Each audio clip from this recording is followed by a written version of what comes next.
Hi, future doctors. Welcome to the next class.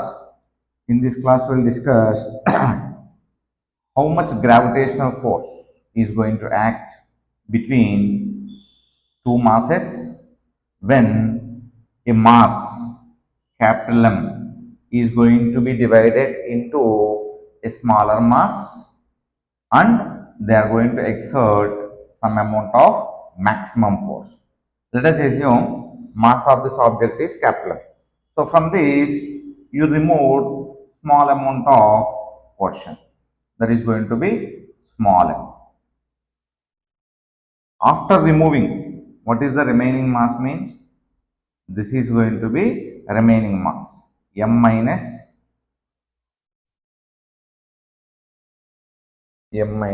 capital M.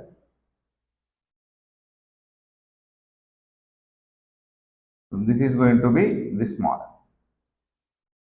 Now we are placing this removed mass and remaining mass at some separation R, which is going to exert maximum force. So how much force if you remove from this, how much mass if you remove from this original mass at certain separation, it is going to exert maximum force. So answer will not be that much difficult to remember than how much you are going to be understanding. Now between these two, how much force is acting means F is equal to G m minus m into m by r square. Here always G and r is going to be constant. Mass is changing. So actually you have to differentiate this with respect to mass. But without doing all those things directly also we can say, see how we are going to do.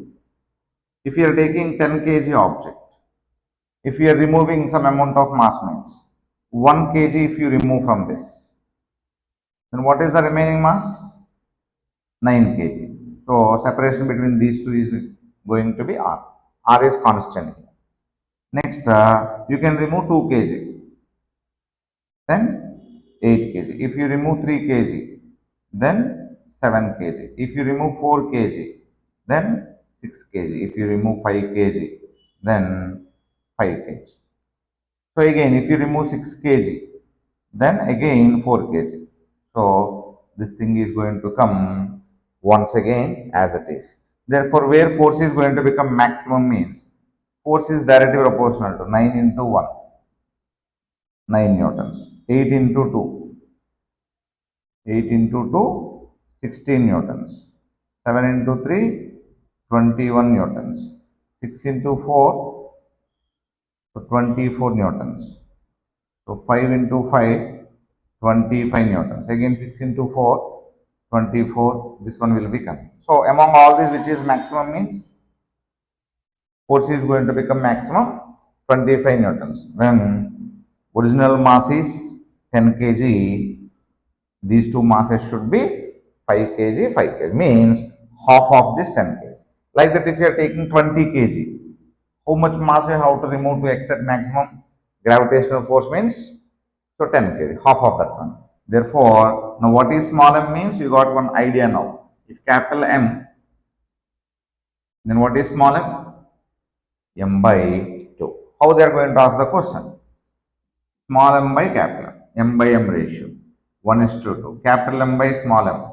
2 is to 1. Sometimes they will ask, so m minus m by small m. What is this ratio they will ask? Or m by capital M minus small m. So what is small m we said already? M by 2. So m minus m by 2. So both are going to be 1 is to 1. So like this they are going to ask, you have to remember very carefully. And next one, very important one, null point. Null point or neutral point. So what is this null point means? Where resultant gravitational force is going to be 0. Yesterday we discussed triangle, square, at center. There you got resultant force is 0. Therefore, if three masses are placed at three corners, so null point will be coming at center of the triangle. Already we discussed that. Correct? Next, if two masses m1 and M2 separated by distance small r. Then where you will get resultant force as 0. So resultant force 0 means, let us assume I am taking a point P, so which is at a distance x. Then what is the remaining distance? R minus. At this point, resultant gravitational force is 0 I am taking. So assume here just 1 kg mass. Okay. So what is the gravitational force between 1 kg and m1? So on 1 kg force is going to be attractive. Therefore force is going to act towards m1. On 1 kg force is attractive because of m2. This is going to be f2. This is going to be f1. What is f1 means? G m1 into 1 by x square, force between these two masses. m1 1 kg. So f2 equal to g m2 into 1 by r minus x whole square. So whenever null point we are saying resultant force is 0. Resultant force is 0 means f1 minus f2 should be 0 or f2 minus f1 should be 0. Finally, f1 is equal to f2. So gm1 by x square is equal to gm2 by r minus x whole square. G will be cancelled. So from this r minus x by x whole square equal to m2 by m1. R minus x by x under root m2 by m1. If you divide this, r by x minus x by x root m2 by m. So r by x minus 1 is equal to root m2 by m. So if you substitute 1 plus root m2 by, now what is x? We are going to write here, x is going to be r by root m2 by m1 plus 1. So this is the null point distance from where? This x we have taken from m1, always from m1. Denominator what we are writing. So from there you are going to get null point. That is the formula you should remember. Next, how they will ask question on this. If two masses, 4 kg and 16 kg, separated by 9 centimeters distance.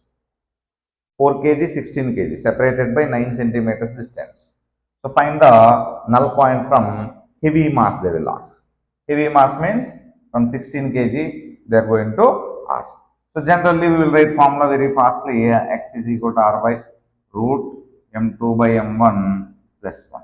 So 9 centimeters by root m2 by m1 means 16 by 4 plus 1. 16 by 4 means, so 9 centimeter, root 4 means 2. 2 plus 1, so 9 by 3. So 3 centimeters you will get. But this 3 centimeters is from where means m1. m1 means 4 kg.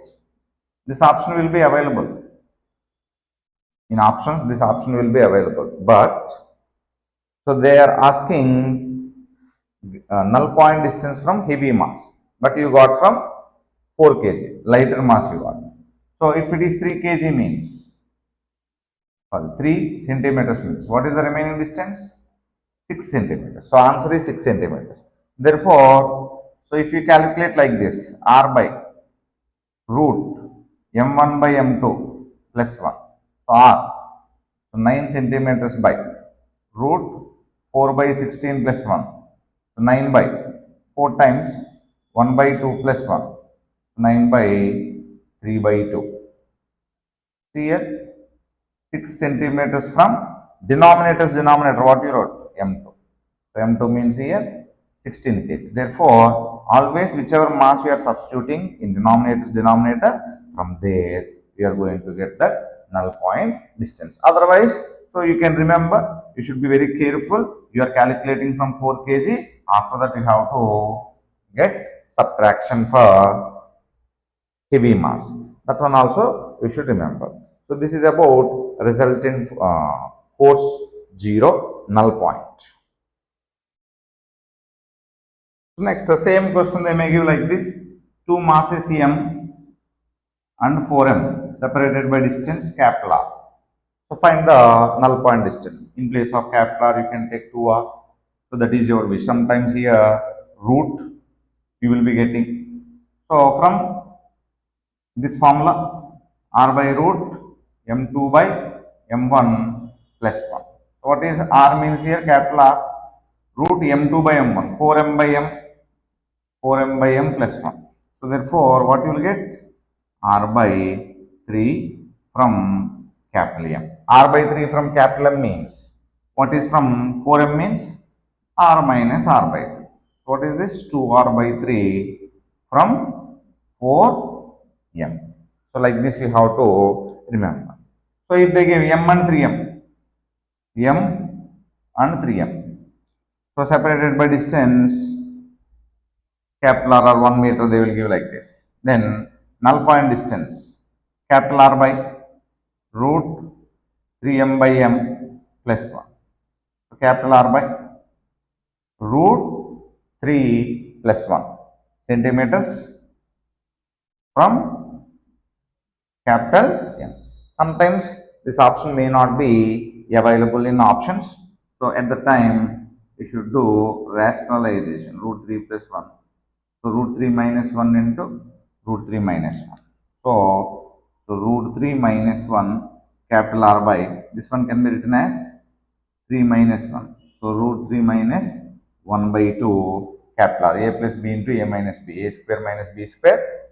So root 3 whole square minus 1. That is going to be answer. Sometimes in options they will give like this. But what you people will do means you got this answer, therefore again and again you will do, you are going to waste your time. This one you will do in your 10th class. In your 10th class you will learn this.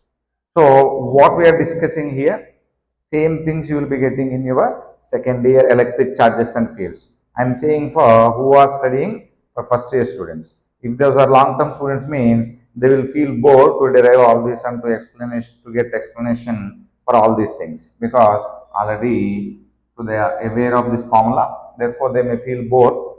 Therefore try to understand. So first year, whenever they are listening first time, so all these things are new for those people. So once you did well here, in second year it is going to be very helpful for you people. I hope you people understood. Thank you.